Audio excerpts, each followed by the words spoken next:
Hi everyone, in front of me I've got a Moto E22i and let me share with you how to change the ringtone on this device. So let's start with opening the settings, and here we have to scroll to find the sound option.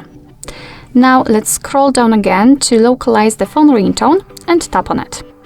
And as you can see right here, we've got this pop-out window with pre-installed ringtones from which we can choose.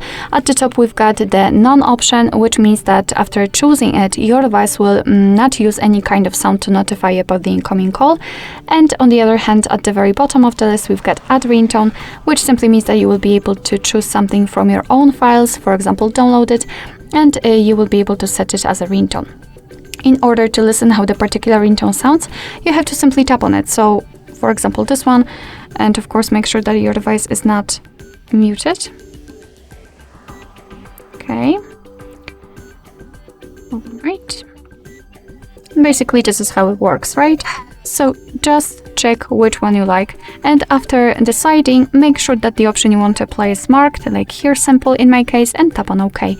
And as you can see, it is immediately notified right here, which means that from now on, your device will use the chosen ringtone to notify about the incoming call. Alright, so that will be all. Thank you so much for watching. I hope that this video was helpful, and if it was, please hit the subscribe button and leave the thumbs up.